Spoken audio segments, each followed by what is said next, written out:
Salut tout le monde, j'espère que vous allez bien. Je vous reviens avec une vidéo qui devait normalement sortir en juin. Et je suis un petit peu en retard parce que la semaine passée, j'ai été malade. Mais dans cette vidéo, donc, je vais vous parler de l'alerte de niche numérique pour le mois de juin sur Etsy. Aujourd'hui, je vais vous donner un gros tips parce que non seulement je vais vous donner un domaine qui est en demande sur Etsy et qui n'est pas encore saturé au niveau de la compétition, mais en plus de me baser sur les chiffres, je me suis aussi basée sur ma propre boutique d'articles numériques parce que c'est un article que je vends moi-même régulièrement et j'avais envie de vous donner cette astuce. En plus de ça, à la fin de la vidéo, je vous montrerai exactement à quoi ressemble mon article pour que vous puissiez vraiment vous en inspirer. Et si ça c'est pas sympa, je sais pas ce que c'est. Alors je vais pas vous faire attendre plus longtemps, on va commencer directement. Et comme pour chaque vidéo, je vous prends dans l'outil C'est le Samouraï, qui est l'outil que j'utilise pour déterminer s'il y a de la demande ou pas sur Etsy. Je vous conseille vraiment d'y faire un tour avant d'ouvrir votre boutique parce que vous devez vous assurer qu'il y a de la demande dans le domaine dans lequel vous souhaitez vous lancer sur la plateforme avant de faire quoi que ce soit, plutôt que de vous lancer vraiment dans la vente d'un article en particulier parce que vous l'aimez bien. Et il y aura peut-être pas de demande pour ce produit derrière, donc vous allez peut-être travailler pour rien. Donc ça, c'est vraiment indispensable de faire ce genre de recherche avant d'entamer quoi que ce soit sur Etsy. Je vais vous montrer dans une minute exactement à quoi ça ressemble, mais comme vous le voyez, on a dépassé le millier de recherches par mois pour ce produit. On a un taux d'engagement qui est à 13%, donc ça c'est plutôt pas mal, et on a moins de 15 000 en compétition, donc ça reste une compétition qui est tout à fait raisonnable encore.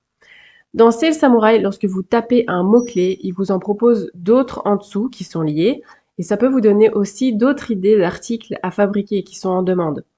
Vous voyez par exemple ici que vous pourriez aussi faire un journal pour les pertes de poids de 50 livres, qui est en fait une mesure phare aux États-Unis. Donc vous pourriez tout à fait faire un article numérique dont l'objectif est de perdre 50 livres. Et il y a plus de 1000 recherches par mois et il y a moins de 110 en compétition. Donc ça, c'est vraiment, vraiment pas beaucoup. Et on a la même chose ici pour 100 livres. Donc un tracker pour perdre 100 livres où il y a 477 en recherche par mois et 59 en compétition. Autant vous dire que quand vous voyez les chiffres, c'est vraiment des domaines pépites parce qu'il y a encore là quasiment personne. Et si vous faites bien le travail, que vous faites un bon article, vous pouvez sans problème assez facilement aller dépasser votre compétition et vous retrouver même devant eux. Sachez que dans cette vidéo, je vous présente une seule niche dans laquelle vous pouvez vous lancer sur Etsy que je détaille. Mais si vous souhaitez avoir plus d'idées, j'ai fait pour vous un guide de 180 niches numériques qui sont dans 17 domaines différents et qui sont en demande maintenant sur Etsy et qui sont pas encore saturés au niveau de la compétition. Donc, si vous avez besoin d'aide pour essayer de trouver votre domaine à vous, je sais que ça prend énormément de temps et que c'est pas facile de chercher. Et pour ça, donc, vous aurez le lien pour vous aider. Je vous mets le lien ici et dans la description. Alors maintenant, je vais vous montrer mon propre article, donc ma propre version du journal de perte de poids, qui est un article qui s'est déjà vendu plusieurs dizaines de fois dans ma boutique. Je vous le montre pour que vous ayez une idée de tout ce que vous devez mettre à l'intérieur, mais bien sûr, c'est juste un exemple. Vous n'êtes pas obligé de respecter tout ça, vous pouvez ajouter ou enlever vraiment ce que vous voulez. Et la seule chose que je vous demanderai, c'est de respecter mon travail, donc de ne pas copier l'article exactement comme je l'ai fait, pas utiliser peut-être exactement les mêmes couleurs, les mêmes typographies, mais je vous autorise à vous en inspirer et j'espère que vous ne me ferez pas regretter de vous l'avoir montré. Donc voilà mon article, à quoi il ressemble, je vais vous le détailler et ensuite je vous montrerai sur Canva des bases sur lesquelles vous pouvez vous baser pour commencer à créer le vôtre.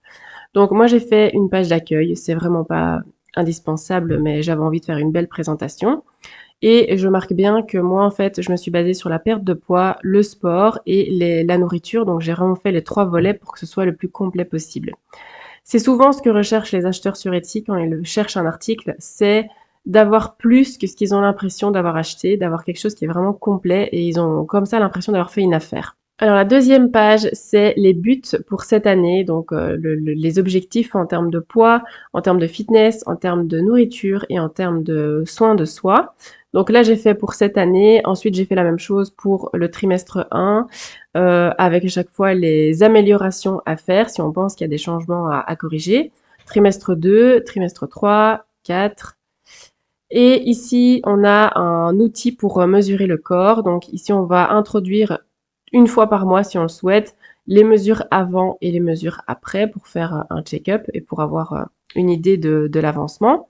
Ici, il y a la même chose, mais par semaine. Donc, de nouveau, les mêmes valeurs, vous voyez, de 1 à 10, mais qui sont indiquées pour semaine 1, 2, 3, 4. Ensuite, ça, c'est un tracker de perte de poids. Donc, j'ai fait des poids qui sont très symboliques. Et la personne, à chaque fois qu'elle perd soit 1 kilo, soit une livre, ça dépend de la personne qui l'utilisera, elle peut barrer un poids et vraiment voir où elle en est selon son objectif.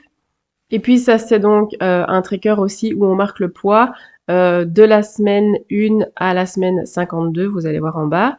Et on peut marquer le poids qui a été gagné ou perdu, parce que quand on fait une remise en forme, etc., on ne perd pas que du poids. Parfois, on peut en prendre aussi, mais parfois c'est du muscle, donc il faut l'indiquer aussi. Donc ici jusqu'à la semaine 52. Ensuite, il y a une routine fitness et cardio. Donc là, on indique les exercices, les répétitions, le nombre de fois à faire, etc. Ça, c'est la routine pour le mois. Ensuite, j'ai fait une routine plutôt par jour. Donc, enfin, ce n'est pas qu'une routine. Donc là, il y a la motivation pour la journée, les objectifs de la journée, les repas qu'on va prendre, donc le déjeuner, le dîner, les snacks, l'eau, etc. Et ça, c'est les exercices pour la journée. Ensuite, il y a un compteur de pas pour le mois. Donc ça, on marque du jour 1 au jour 31 le nombre de pas qu'on a fait par jour. Et puis ici, j'ai fait un modèle de recette. Si la personne souhaite vraiment avoir ça dans un classeur et garder toujours la même mise en page, elle peut recopier ses recettes ici, là-dedans.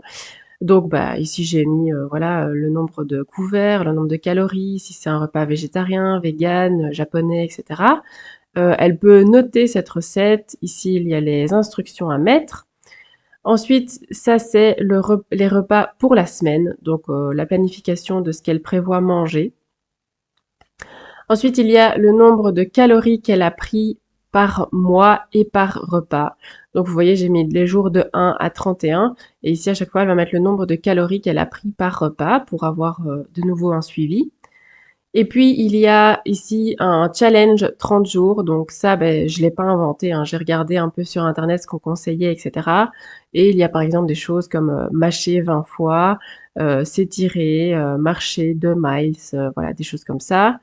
Ensuite, il y a une liste de courses. Donc ça, pareil, la personne, elle imprime, elle découpe et elle remplit sa liste de courses pour quand elle est au magasin.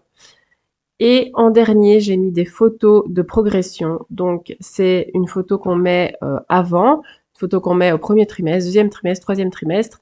Et ici, j'ai mis une photo par an. Donc une photo avant et une photo après un an pour qu'on ait vraiment les résultats qu'on a obtenus. Alors pour créer cet article, vous tapez tout simplement weight loss dans Canva ici et vous allez voir que vous avez certains modèles. Donc vous en avez un ici aussi, un là, mais souvent il n'y a pas plusieurs pages, donc il va falloir à chaque fois modifier la mise en page et l'adapter pour que tout votre journal soit cohérent.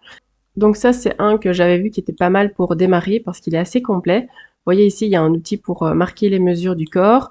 Ici, il y a pour marquer les mesures du corps par semaine. Ensuite, ça, c'est les objectifs de fitness. Ici, c'est quelque chose pour la course, hein, avec la distance, etc. Et ici, il y a le nombre de calories prises par semaine, par jour et par repas. Donc je trouve que ce modèle, il est pas mal pour démarrer. Si vous changez complètement la mise en page, les écritures, les couleurs, etc., vous avez déjà 5 pages qui sont faites. Et puis après, vous pouvez ajouter tout ce que vous souhaitez, quoi. Voilà. Est-ce que c'est un genre de vidéo que vous aimez bien? Est-ce que cette vidéo, elle vous a plu? Est-ce que vous souhaitez en voir d'autres comme ça? N'hésitez pas à me le faire savoir par un petit pouce et en me le disant dans les commentaires aussi. Je vous retrouve dimanche prochain pour une nouvelle vidéo. En attendant, bossez bien et je vous dis à bientôt.